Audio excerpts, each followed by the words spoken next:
I think everyone understands that it's been a rough 6 months. Yeah, and we both work full-time jobs. Yeah.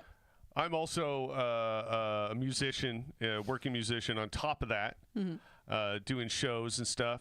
Yeah. So, yeah, it's a lot of work. We don't have a lot of time to plan the show, and even then, usually when we do like some planning for the show, we don't have a lot of time, and it just makes me. I feel like I've said this a million times before. It's like cliched or like beating a dead horse or something, but it's so good. I called this the Rough Report just because of the rough go stuff, because I feel like it's really apt for how we actually do stuff. No.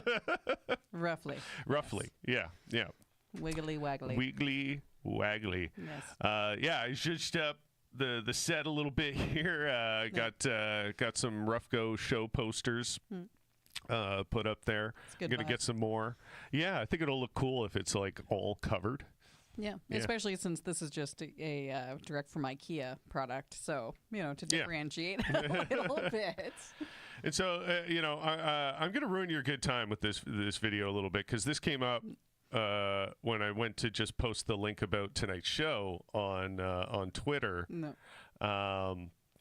Here, delightful, right? Look at this little baby. Look at this little baby.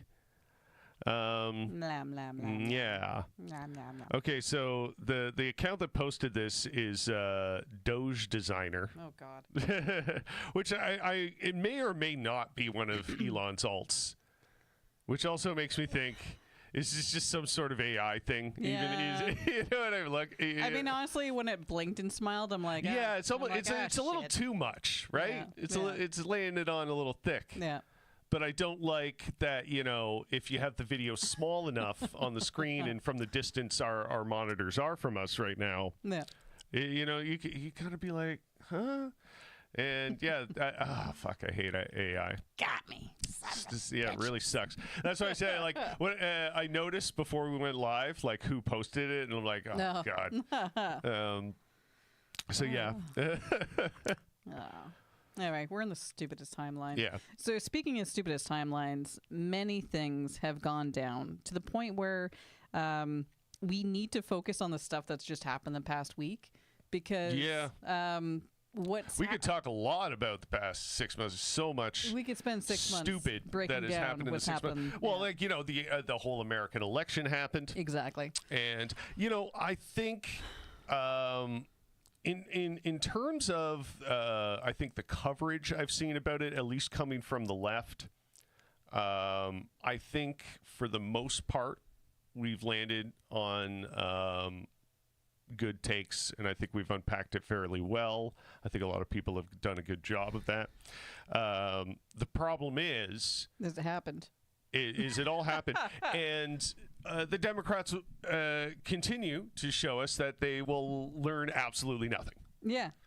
Yeah. And so absolutely it's like nothing. We've tried nothing. All of the ideas. sensible, workable lessons that you could take from how badly that election went for them, they are going to take none of it and double down on their, well, I guess we went too far left kind of stuff when you didn't. Yeah.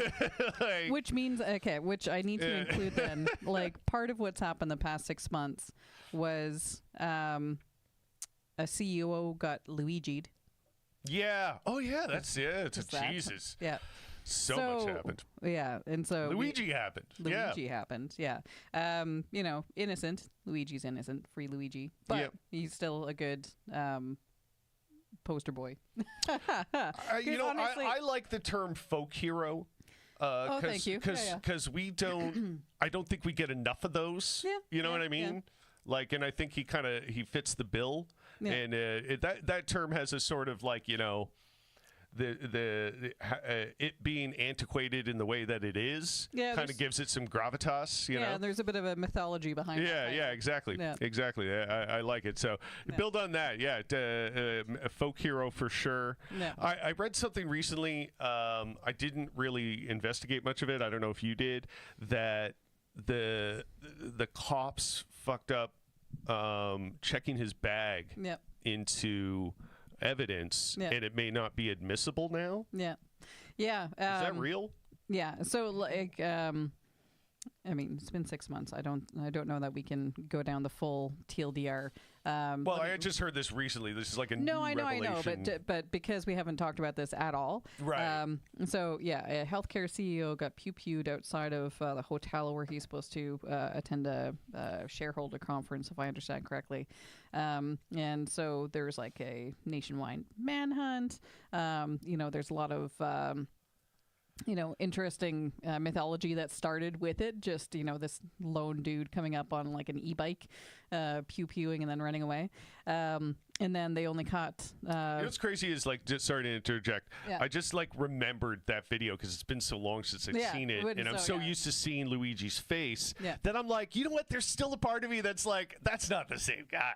You know what I mean? There's very much a part of me that is like that. That's part of the thing, is that they have released, by they, I mean, like, the state has released some surveillance photo of a guy that looks similar to Luigi, but there's 300 million people in the U.S., and so a lot of people could look like Luigi. But it turned into a thing of like... I'm not vaping. Well, I mean, we're not drinking tonight, so it's fine. You can vape. But yeah, so a lot of guys look like him, but also the mythology behind, this guy who wasn't one of the anarchists posting online, or one of the extreme lefties posting online that you'd expect from that kind of a guy like him goes. Yeah. He's fairly normal. He wasn't posting super relatable. Yeah. Twisted manifestos online. Yeah. Like if I ended up being like, say, even like a framed for like a terrorist job or something. And they look at my online posts, they're going to be like, yeah. He did it. Oh, he did it. Yeah. Oh, yeah. He did it. No doubt. I'd be cooked. Yeah. Yeah. So the only thing I could hope is that, I'm caught on camera out and about on that particular day, because, yeah.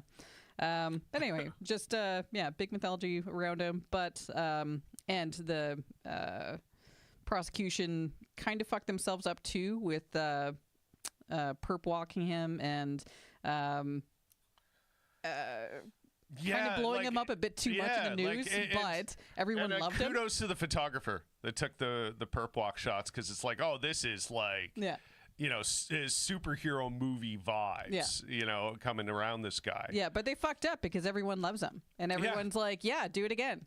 Yeah. So I mean, even if this please somebody else do it again was the general public's reaction. Like, not even a little bit, like broadly. And I like how like little the reporting went down, because like there was so much, I think like your typical carrying water for capitalists sort of corporate, even your like left wing sort of publications, but still hopelessly capitalist nonetheless, and will defend their capitalist masters. And like the Atlantic and stuff like that. I think it was them who had like the headline, so like, don't make a class war out of this. And it's just like, right away, as soon as like a CEO got iced and the general public was like, you know what, I don't mind. Yeah. It's, people are like, oh, wait, we can do that. They tried to pump the content of like, this is not how society should behave. And then everybody goes, well, society shouldn't have for-profit health insurance companies that murder thousands of people. And like this was across the political spectrum. Yeah. And I think, of course, that is yet another sign to be class first and class conscientious first. Yeah. And the liberalization, the sort of adopting of social progressive principles and the co-opting of it into the liberal mainstream works conveniently for that divide. As much as liberals think, oh, we can take that and use it, as far as conservative propaganda is concerned, they say the same thing. Oh, we can take that and use it, because the liberals are talking like this. we are the opposite of the Liberals, and that's our brand. You know, we're going to oppose them like every step of the way on a myriad of issues.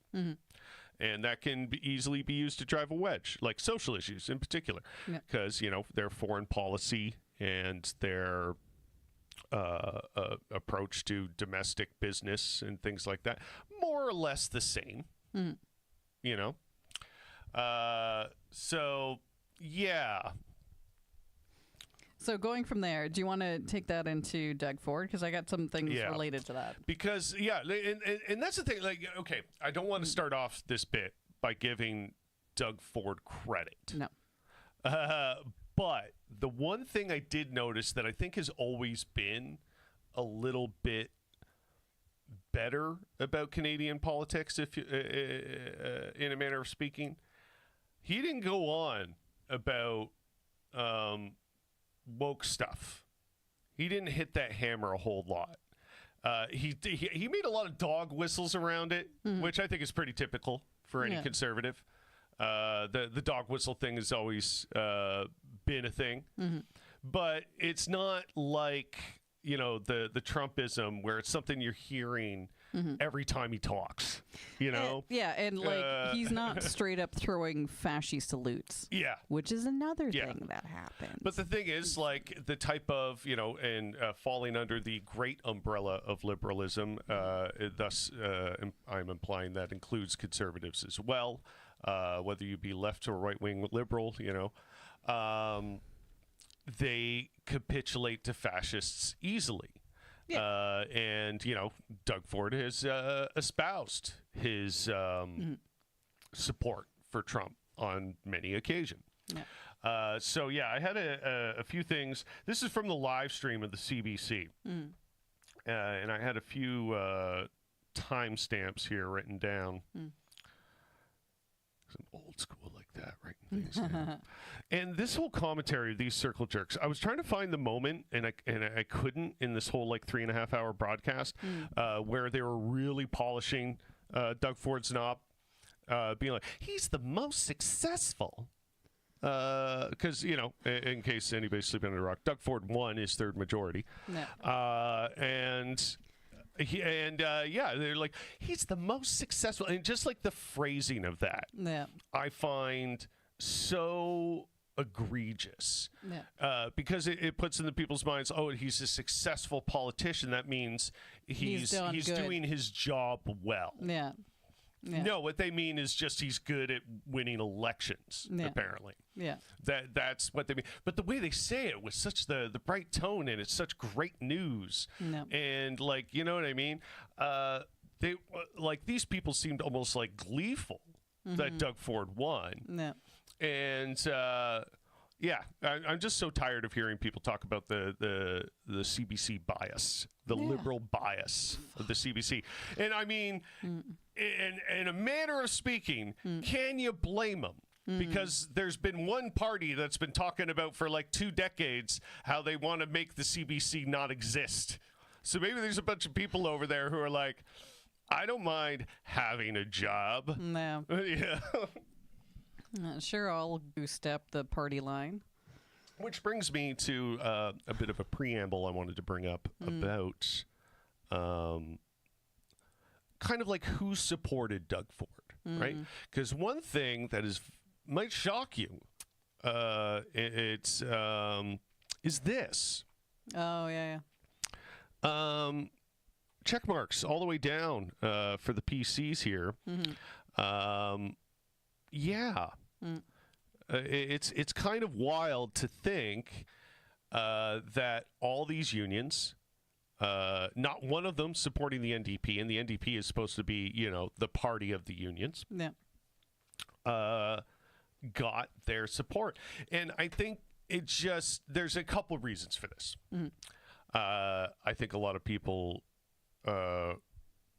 in unions have perhaps politically taken for granted why their union exists. Oh, easily. Yeah, hands down. I think there's unfortunately a lot of that, where they don't understand why their job is good and stable and pays what it does. because they've never really had the conflict before in a big way. And then, of course, the thing I've said many times since the election, even leading up to the election, that the failure on behalf of the NDP and the Liberals alike to be interesting, to put something out on the table that grabs people's attention and inspires them. And because these were some of the most boring campaign ads, boring messaging I've ever seen. And, there is something about Canadian politics in its boringness that I think is functionally good. Like, it shouldn't be a fucking circus, all the time. Yeah, but at the same time, when you're already dealing with low voter turnout, you need to do something different. You need to ramp it up. And then so going with what you're saying about how the PCs have captured union votes like that. I was talking to someone today online, and the question came up of, why do small rural communities in Ontario vote Conservative? And, we can go back and forth and say, like, not all rural communities, yada, yada. It doesn't matter. Like, for the ones that don't, communities, working class communities went NDP. There's some orange up there. Yeah, so I'm not talking about those; they're fine. But for the ones that have stayed, for example, Renfrew, Nipissing, and Pembroke, the ones who have stayed consistently blue for over 20 years now, that was historically red for like 40 years prior to that. Question was like, why are you continuing to vote blue when they don't actually support you and improve your quality of life? And the comment was basically, no one really speaks to us, and so we just go with what we know. But at the same time, it's Blue who actually shows up in those communities outside of the election. Yeah. And so it's like, you know what? Yeah, you're right. I don't know. It's crazy how much showing up makes a difference in terms of like our electoral democracy, like your physical presence. Which is ironic because Blue doesn't show up to debates during election season. No. They'll just straight up not fucking attend. Talking about you, Cheryl Gallant. Anyway, but didn't Doug Ford skip out on one too? Oh, I'm certain. I thought I'm still talking about small town. Yeah. Anyway, and so it's like, you're right. What is the NDP and Liberal Party doing in the 4 years interim? Yeah. Because like, where's the organizing? Where's the inspiration? Yeah, and so like I understand that you don't have the money to pay candidates, 4 years long outside of elections and stuff, but honestly, you need to figure it out. Like, you need to figure out how to get people out there and how to get the party to continue to show up in the community. And so if that includes someone like Marit, doing tours, etc., outside the election, then do. But include the local candidates, right? Like, there needs to be some stability in who the local candidates will be so that there can be a face that is recognizable so that come election time, it's a name and people know, right? You can't just rely on like, oh, this person was mayor, so people know them. Oh, this person, owns Loblaws, like the Loblaws in that community. Like, you need to, because, but then that also speaks to, we're working class folks and we're fucking busy and shit. I don't know. We got to figure it out. Figure it out. But like the one thing's for sure, from like a party politics standpoint, this is just like a shining failure. Yeah. On behalf of the NDP and Liberals alike. Yeah. To lose ground to unions when the PCs, what they're offering the unions is just lots of work. Their kind of like infrastructure and development plans. Yeah, they'll probably benefit from that. But the thing is, those infrastructure and development plans, a lot of them are stupid and bad. And like at 401 tunnel, are you fucked? Get straight fucked, my guy. yeah. Shut Oh God, up. we could Oh do my God. yeah, we should do a whole segment on the next show about that about all that his projects alone. You know. Yeah, clown shoes. Because that's the only thing I could see, like, outside of the fact that the NDP and Liberals aren't really working hard at all to win these people over. Yeah. That aside, the only thing I can understand the PC's offering these people is just like, yeah, we're going to do lots of jobs. You're going to have a lot of steady work. I mean, they don't mention that, they're trying to cap minimum wage as poverty levels and try to make sure that new unions can't form. Yeah. And, apparently for them, that's that like for these particular unions, that's okay because they're already sunken into the social fabric, right? So, like I said, being kind of taken for granted, I fear. In a lot of ways where they're like, yeah, I have this position and it's been solidified in society for X number of time and it's never going to degrade or be taken away or it can't be. Yeah, which is clown shoes because we've seen so much of manufacturing in Canada just disappear. Yeah. Right? Yeah. And so... Well, and, when you're talking about construction trades, it's very hard to outsource those. Right? Sure, and just the myopathy of thinking that like, oh, my job is fine, my economics are fine, not considering that like, hey, you know how a big issue that you're pissed off about is a bunch of homeless drug addicts all over the place. Well, fucking guess what? It's because the social fabric is torn and a lot of people are falling through the gaps and.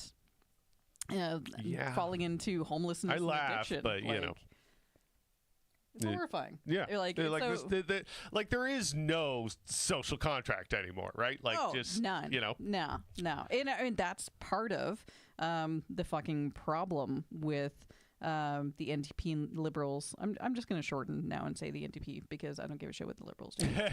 yeah. So this is they're kind of off. They've been off the map for me for a while. Notable about this last election, though, in terms of like the party power or what have you, the NDP were the only ones that really lost a lot of ground. And honestly, I kind of saw that coming.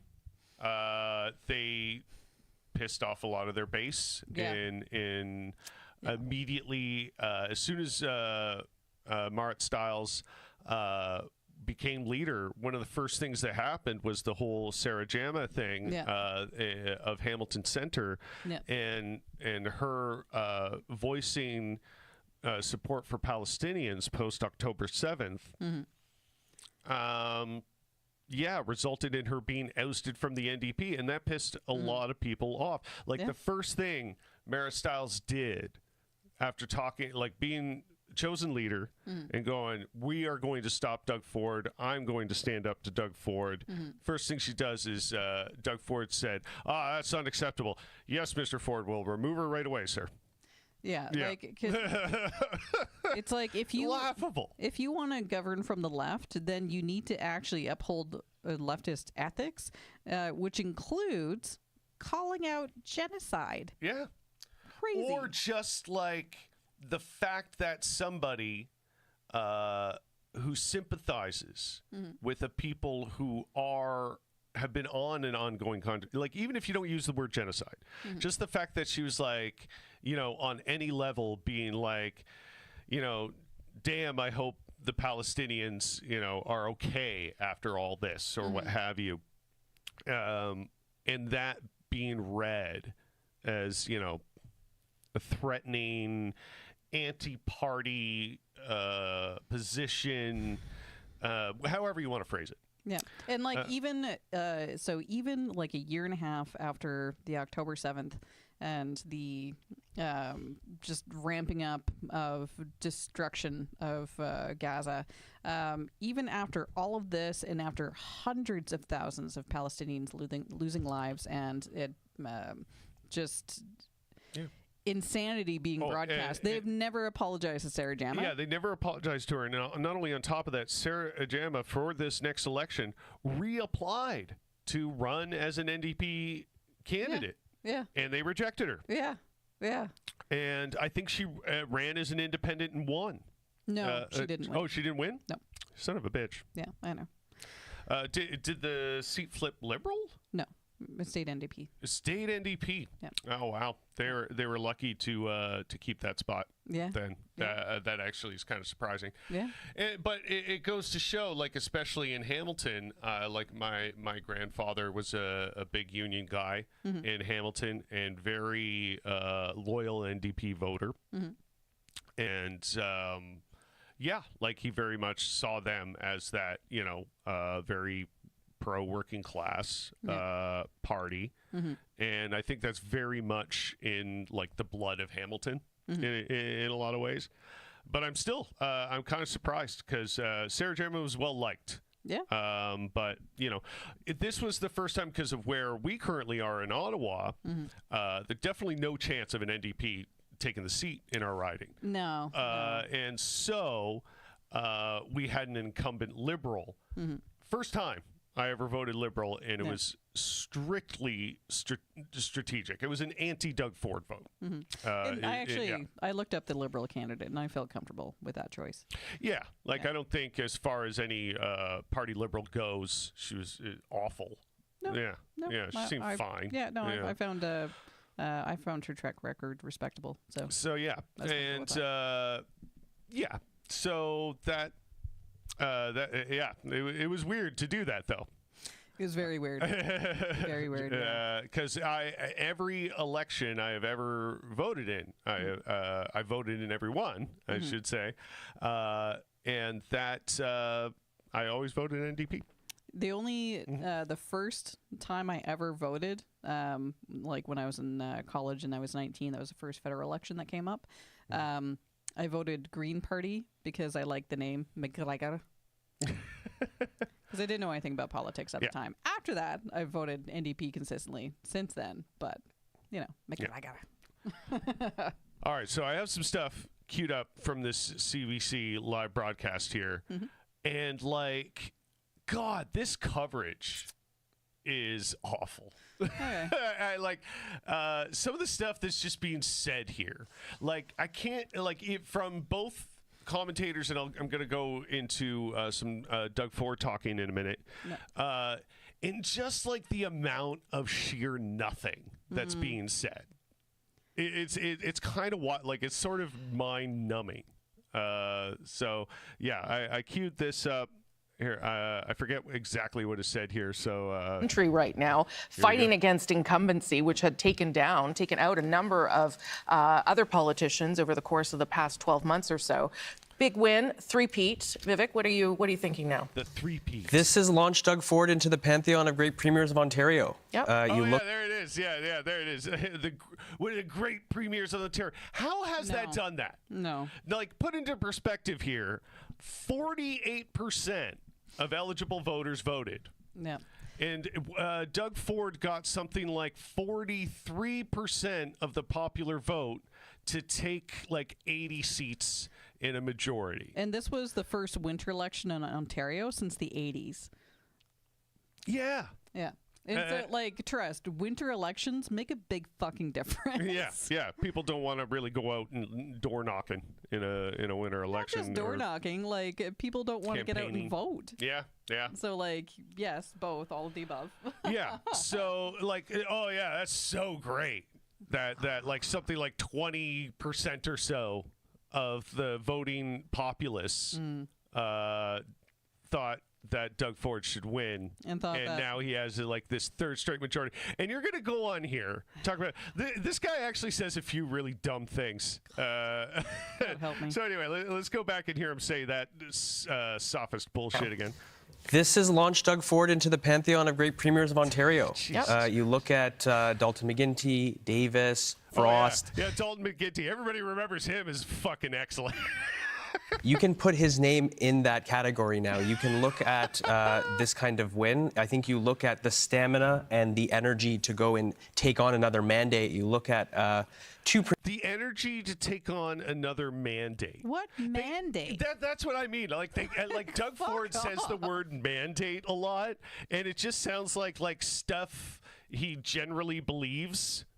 And we'll get into him saying mandate a bunch of times in his like acceptance winning speech, and it kind of touches on the same thing. Like this guy, fucking hell. Premiers who recently actually resigned, saying that they do not want to, after COVID-19, take on another Trump administration and mandate. He's getting settled to go for another 4 years. Okay, and while it is exciting, and He's settled to square up with Donald Trump, the guy he keeps saying he likes. and remarkable, and only happened in 8 minutes. I will point out that we're only at 70. Yeah, it happened in 8 minutes from the times the polls closed. They projected a PC majority, which is also freaking weird. I mean, it's not that weird. It's a matter of the technology that they have at the ballot boxes now. Yeah, so, I like, guess. yeah, That's you true. verify them all that is by true. hand, but like you don't have to count them by hand to get the user 5 count. projected seats right now. The last vote, there were 82. He set the bar. He Yes. set the bar himself. It had to be a bigger majority. So if he doesn't get a bigger majority tonight, what does that tell you? Rosemary, I think think he did. I think we're about what, 11 minutes in, 12 minutes in, 16 minutes in, Vivek, come on. Okay, so let's see where the night takes us. But I think that when you look at what Doug Ford has to do, it is under this new context. So let's see where the final number sits. But I think this majority government is a clear. Let's just repeat that again. This is again a bunch of nothing. Yeah. Like what he said Yeah. was just a bunch of nothing. Yeah. Look, I've said a bunch of nothing. I understand what a bunch of nothing looks like. That is exactly Okay, what right. it He is. set the bar himself. It had to be a bigger majority. So if he doesn't get a bigger It's like everything he says in this answer majority is tonight, wild. what does that tell you? Rosemary, I think we're about what, 11 minutes in, 12 minutes in, 16 minutes in, 16 Vivek, minutes in. come on. Okay, so let's see where the night takes us. But I think that when you look at what Doug Ford has to do, it is. What do you mean by that? What does that mean? When you look at what he has to do, like what win? Like I don't know. What are you talking Go about? back to his cottage in Muskoka. Go to Florida, And which is then where he's even, at like, now. Just this whole stream of words here. Okay, so I'm breaking it down. Under this new context. So let's see. Under this new context? A lot of people- What are you saying? A lot of people didn't understand that there was actually an election going on. I New make words talk context. mouth. Yeah. You know, like that's what that sounds like to Yeah. me. Where the final number sits, but I think this majority government is a clear signal that the people want him laser focused on the economy. Okay, so we're What? 20%. Again, 20% of the voting populace No. voted for this guy. But And also, he's got this majority now. yeah. Because everything's stupid.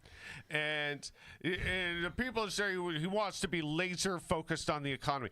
I don't know, anybody saying that and who talks like that.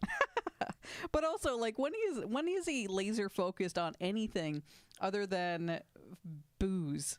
Yeah. Like, I don't. It's so funny. I haven't heard Doug Ford talk about the economy other than words. yeah, words. just the typical stuff of making jobs, jobs, Yeah. and in the context of when he talks about jobs, because there's nothing wrong about doing that. Jobs are good. Good jobs are good. Good jobs are Yeah, better. exactly. Good jobs. But yeah, he never talks about it in that context, what the quality of the jobs are. He just wants, as he said many times, people to just stop watching the Flintstones and get off the couch and things like that. And, they just want to stay home and sit on the couch. Yeah. He wants your So he doesn't give a shit how good your job is, the quality of your job. If you're getting paid fairly for it, Yeah. he just wants you to, whether you're disabled, He wants you to look like whatever. you're working. yeah. Yeah. He wants your 78-year-old Nana to be a Walmart greeter to justify. I just don't understand the nothingness. This is a clear signal No. how is that a clear signal? Yeah, that's a clear signal that I'm going to punch myself in the face. Yeah. To me, it's a clear signal that for those 20% of people, they were just kind of like, I don't know, it's fine, I guess. You know, of course, there's a bunch of conservative diehards out there. Oh, yeah. Very real. But I think like a lot of people that continue to vote conservative are just like doing economically okay already. Oh, yeah. You know, they're not the ones having tremendous anxiety about healthcare and price of groceries. I think there's a lot of people who are just like a little aloof and out of touch to that. But yeah, for a lot of the people it does affect, they're more likely to be voting apathetic, right? Because, as we mentioned before, NDP and Liberals fail to say things to them, say things meaningful to them. And show up and actually show up. and be a presence consistently. We're going to come back to that question. That's what we're going to say there. Marion? So yeah, we're going to come back to that question. Like you said, like it was a pretty easy question to answer right there. Yeah. If he doesn't get more seats, what does that like really mean for the party or whatever? Or like what does that mean from a conservative perspective? Because obviously I think that's what that guy's there to represent. He just totally didn't answer that. He just didn't. Words. Yeah. What do you make here of how the NDP is faring? So, clearly it's still early. Yep. So, and there's a lot of dogfights that are still. It's clearly still early, and oh my God, we called this thing so fast, so we got to try and pad this programming and talk. Oh, please don't turn that dial. We need you to So that keep happened. watching. And also a lot of the NDP seats are the ones that the polls are going to close. So we're not going to know till much later.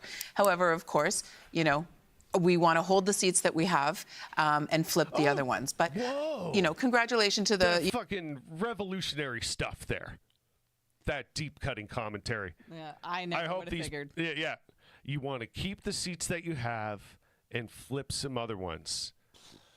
Remarkable political strategy. They're getting into the deep think Groundbreaking. stuff here. Yeah. You know? Yeah. Where were you all this time? Yeah. Fucking Marit Stiles watching this going, fuck.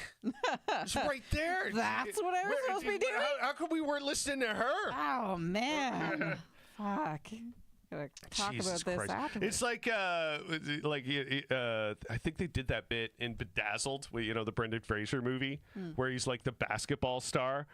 And he's just like, and they're always sweating their balls off when they come off the court, and like, how do you think you won today? Oh, you just put the ball in the basket, carry 110%. He just keeps saying that over and over. What else are you supposed to say? This person's like catching their breath and they're exhausted, and like you think they're gonna like give a good interview, but. This person sitting here is supposed to be a political expert at this table, and like, see what you want to do is win. Yeah. So it's like one of my favorite social media content creators, Connor What's His Nuts. He plays that one character. It doesn't for both sides. One of them is the athlete who just lost a boxing match, and it's like, did I want to win today? No, I want to get my fucking ears boxed in. Yeah. Was I surprised when I want to get went my down ears torn off and turned into little cauliflowers. It's like, was I surprised that the fight didn't last very long? Like, you know what? I was unconscious and bleeding. Did you watch me shit my pants? That's amazing. I don't think I'm familiar with that. Oh, he's the one who does the One Up Bro. Oh, okay. Yeah. Okay. Yeah. No, he's. I know what you're talking about. Yeah. All right. So let's listen to some more of this brilliant commentary from the CBC. All right, but See, this is I'm the thing. complaining the whole time. I understand hating the CBC. What I don't understand about conservatives is why they hate it. Yeah. Because like none of this is like liberal bias, right? But it's just like None of this my is problem with it is that anything. it's bullshit and it's dumb. None of You know, to the conservatives for winning, but it also, Well, you're full of grace. You're full of grace, Miriam. But let's be clear about something. That this was a cynical, crass move to call a winter election, Yes. right? At the Thank time you. when there's going to be low voter turnout. Thank you. So, you know, if there's going to be, success or if there's going to be congratulation based on less people actually voted for you, Which we don't know yet. Which we don't know yet, but yeah. it looks Okay, like that, Vivek Webster, that is fine. going to I be a take issue problem. with the word cynical because I don't think it's cynical to give people a choice. I don't think it's cynical. Oh my I will cynically God. pull your ears off your skull. Like this guy, like you can tell, like right there in that moment, his like brain went alight because they're like, she's saying something slightly negative about Doug winning and not saying that it's majorly successful, even though it is low voter turnout, which she is correct about. Yeah. Yeah, kudos to her for actually like saying something worth saying True. there. Yeah. Well, you know, wanting to win is true, but but like that's actually like relevant to the situation Yeah. in a way that people may not immediately understand or think of. No. So it's relevant commentary to add. There is a little bit of it here and there. What do you know? To say that democracy is probably the best way to decide who should govern our province. I would also It's say just that What? He's just going What? philosophical What? about how great elections are. Yeah, okay, Oh, but- okay. democracy. You're actually So you're not beautiful. You're not sharing it right now. You're just sharing the audio. Oh God, yeah. Yeah. And I just realized that because I wanted to point out the look on her face, to be like, "Are you fucked by like? Are we talking about the same fucking thing? This Are could you be just a saying that convenient freeze frame. So let's like watch the couple seconds leading up to this No. and see if. No, absolutely. No, I just not. want to see. Incumbency, which had taken out a number of I think you went way victories. too Oh, too bad. Yep. his name over another 4. The last vote, there were 8. I think the Hold the seats that we have. Yeah, there we go. people a choice. I don't think it's cynical to say that democracy is probably the best way to decide who should govern our province. I would also say that Not what national she's and saying international at all. crises crises she don't wait looks- for the weather. Yeah, she looks like she so wants to, like, that is crawl the under her reality skin a little that bit we've 'cause had of to the all cringe face. of I this think guy. what it is cynical is the fact that seniors can't get to the polls or people with medical conditions and disabilities. People are canvassing in minus 35. There's 25 centimeters of snow. I mean, these. Like as typical, the non-conservative person there is actually thinking of like the physical reality Yeah, that some people have to live in. The functional issue. And he's just going, oh, I don't think it's cynical to be democratic. Like, it's right up there with, like, you know, high school football rules. And just, like, getting the cheer out of that, you know? Yeah. And, like, he's just going for, like, oh, it's so empty-headed. Everything this fucking guy says. Yeah. Oh, God. It's great. I hope- I actually love him because I- it's so dumb. I hope he has plantar warts and stubs his toe a lot. Oh God, I feel like if I was one of those like cringe like incel guys that goes really crazy about physiognomy, I could be like, yes, right here, you can see it. That's why he's a dork. You schmuck. Yeah. Oh God, it's fuck. Okay, so let's skip ahead here because we ended up going like way more into this because I wanted to talk about a couple other subjects, but as always. You know, that's the rough report, baby. Yeah. That's how she goes sometimes. It's also, symptom of not talking for 6 months on here. So. Yeah. There's so much to say. There's so much stupid things We happening all the time. I wasn't prepared to do it tonight, but one of these times, like, because a lot of podcasts are like 3 hours. I feel like asking people for 3 hours is that's kinda rude. too much. Yeah, it's a little rude, isn't it? You can't even ask me for Even 3 my hours. favorite podcasts, I tend to watch just like the highlights Yeah. more often than not. No. Because like the whole 3 hours, I ain't sitting through the whole 3 hours. I'm sorry. No, either from making one or watching one. But maybe we should like prepare to do a longer one so No. we can cover a bit more bit more ground here. The way I'm feeling tonight when I'm already so exhausted of this guy, I'm just going to say no to everything. So we're going to skip ahead. I think this is like the Liberal concession speech or whatever. I think it was about 2:25 I wanted to be at. Oh, this guy's back. Oh, shit. I didn't realize it. Okay. Let's see what's happening at 2:25. Oh, yeah. It's a great freeze frame. Like New that. premier. He should actually. That he will take a message from what happened tonight. Oh, they mentioned something about healthcare. Let me get a little. I get lots of emails when I'm on the TV, and someone did just email me with it. I thought a good question to put to you, Vivek. That's a really sorry. That was something very quaint about that. Get a lot of emails when I'm on the TV.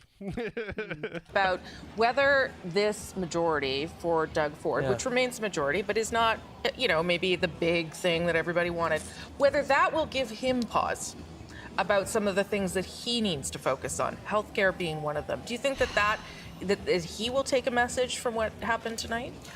I think that every leader should take a message. I think for now, the renewed premier, he should actually take a step back and look at how did it all transpire? Sure. What are those priorities? I think the message for him.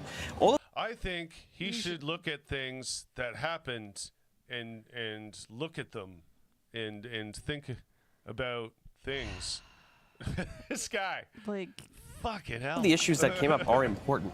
Issues Healthcare are is important. Oh, yeah, that's affordability important things. is important. The economic challenges we have are paramount when it's existential. I think for him, it's about.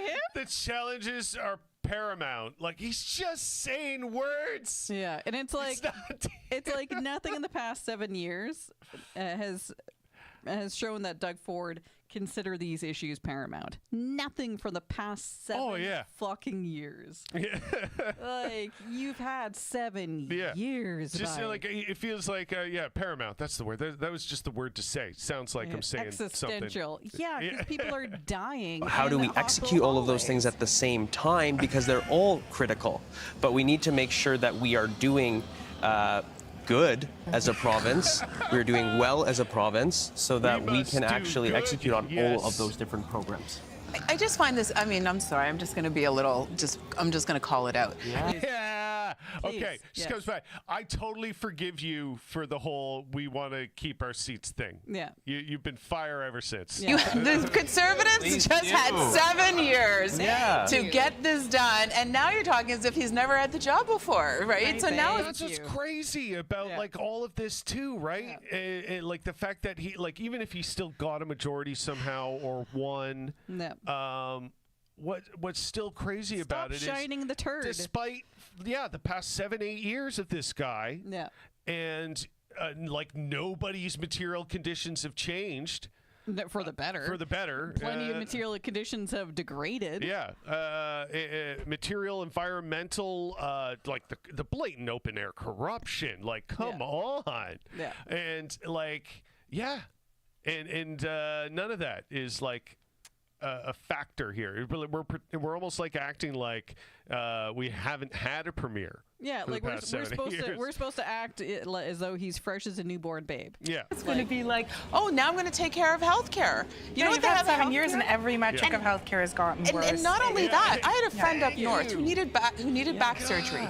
Got a referral to a surgeon. Surgeon calling goes, yeah, you can have back surgery in Toronto, but you're going to have to spend an extra $700. You're going to have to spend $750 to secure the appointment, or you're going to have to wait 2 years and get it done. This is how Doug Ford is fixing healthcare. Billions of dollars invested in healthcare, but something I would will also add. unravel you on an atomic level. That's been a fact since billions of dollars became a common amount of government spending in anything. Yeah, and like that's bitch, true no matter the government. What's true though is, and what's unique is the amount of money you've taken fucking out of it. Yeah, and by spending it on contract nurses, like contractors, as opposed to full-time staff. Yeah. Right? Like, there's a healthcare shortage, like, of healthcare workers because you're spending all the money on basically making sure that nurses don't have sustainable raises or positive working environments. And so when all the shifts are short, then they contract out.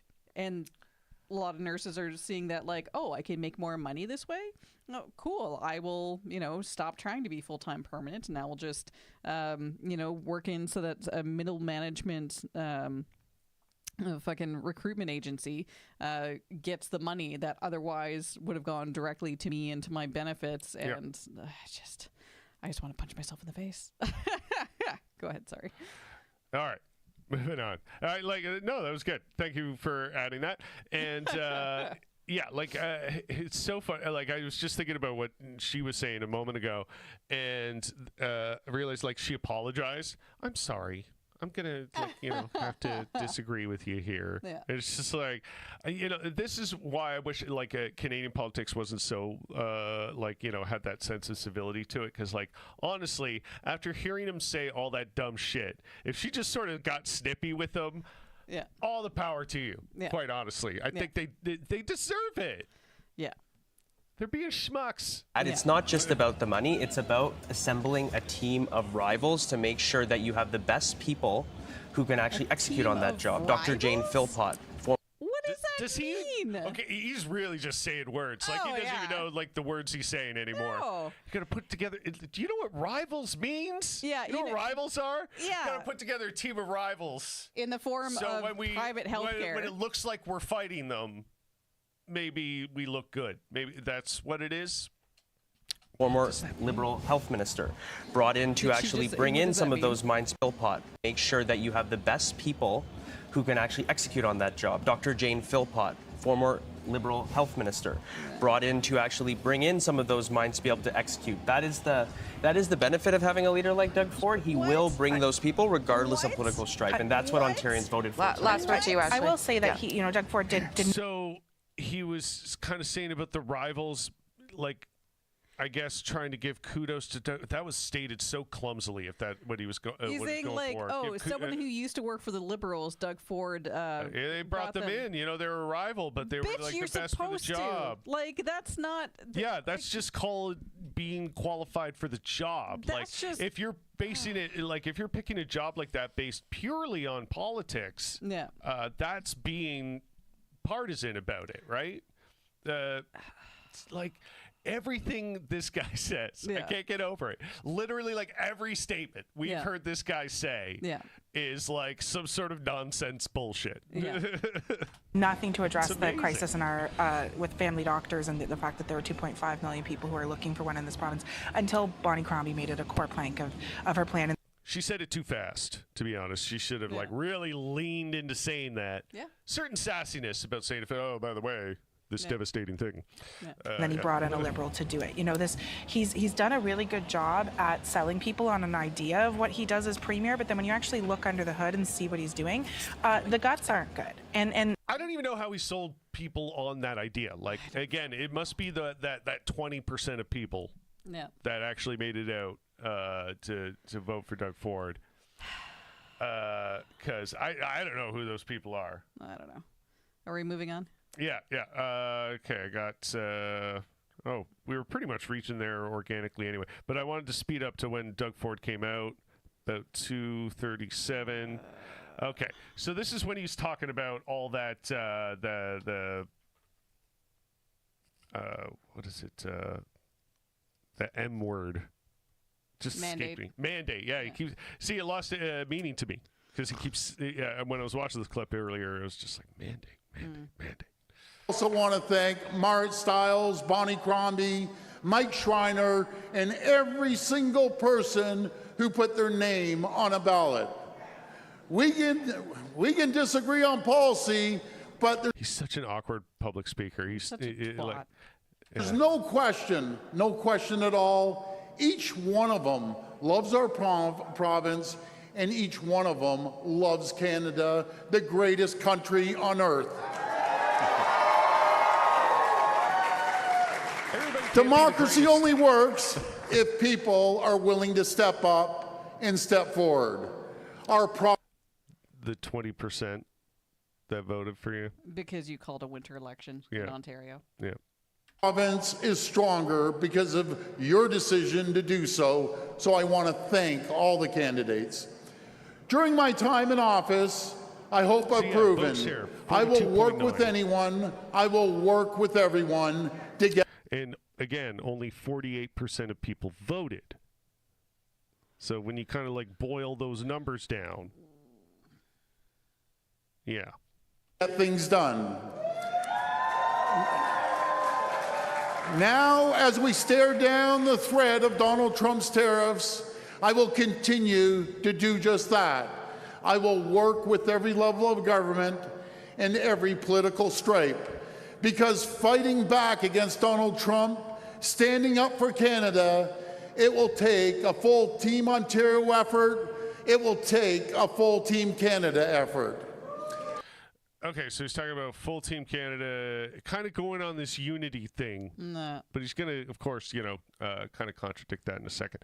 But yeah, he's using the Trump tariffs as sort of this like scare thing. Yeah. But again, you can find on many occasions this guy Supports Donald Trump. being very positive about Donald Trump. Yeah. He does not regard Donald Trump as a threat to himself, most certainly. Friends, over the Creepy last veneer 7 smile. years, we've made so much progress together. Over Have we? 1 million Of more what? people are working today than when we were elected in 2000. Again, Yeah, a million that's- more people. Working because that's kind of what population growth does. Yeah. They're like, there's just more people, so yeah. Yeah.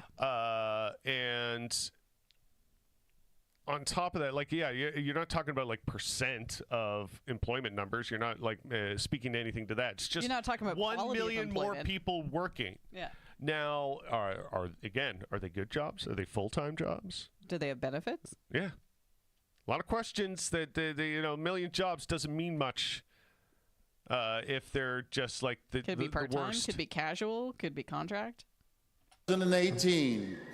We've attracted over $70 billion in new investments into our economy, in new auto and battery plants, in our manufacturing sector, in new life. So you gave $70 million in subsidies to private companies. Also, when you got in, you canceled the Yeah, with the it. Green Initiative Yeah. stuff, which actually cost millions of dollars. I think actually it far exceeded $70 million. Yeah. How He much it said cost 70 to billion. cancel that program. Oh, 70 billion. Sorry. is what he said of the. Oh, 70 billion. You're right. Yeah, I was going to say for like that kind of thing, that's actually not a lot.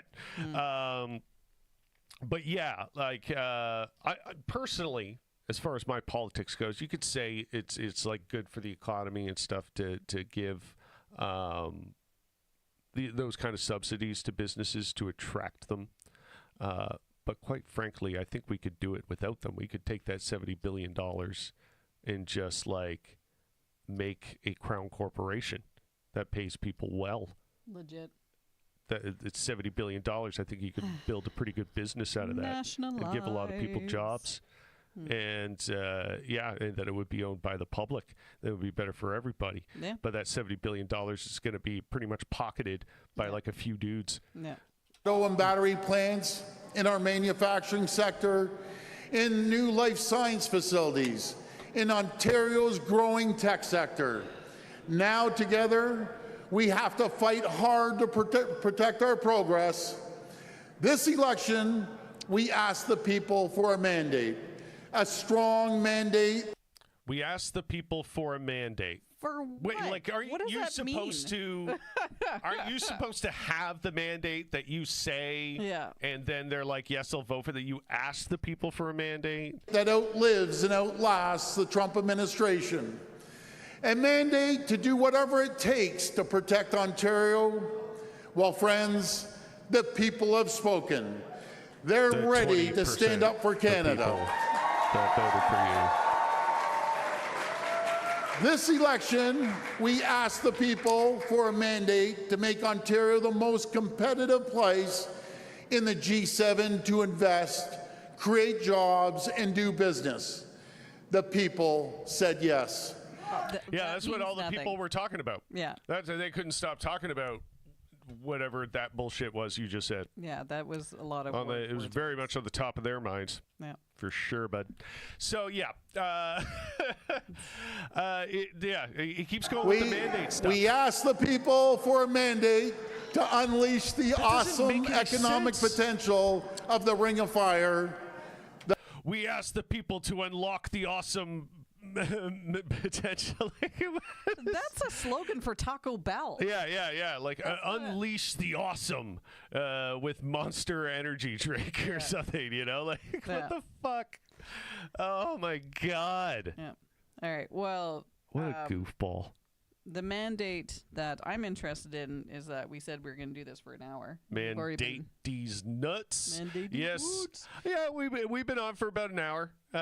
So that is pretty much our show tonight, Yeah. ladies and gentlemen. I like how Nat's looking at me longingly, like, please let me leave. Like I have her chained to the desk down here when we do I'm this like, show. Just like, let me go. It's like you just don't see, I'm being held hostage, like Yeah. slightly off screen. Yeah, there's like a guy with an AK right Yeah. there. It's Canada. He probably just has like a crossbow. It's thematically designed like an AK. It's yeah. It's just 3D printed. Just on top. like it's like in a casing you put around it. Yeah. Oh man, I just gave somebody a really good idea if it's not a thing that already exists. Yeah. Anyway, there's a Q theme song. Oh yeah, turn. All right, we are definitely gonna try to be back next week. You said life is hectic, life is stressful, but we will try and be back next week. Do another hour live show for you. I got a live show coming up March 12th, House of Tar. That's actually the poster for it right there. You probably can't make it out though. So if you are in Ottawa, House of Tar is a very cool place. Playing with my friends in KTG and Bronson Novella, both great bands. So we're looking very forward to that. And we'll see you next Sunday as well. This has been the Rough Report.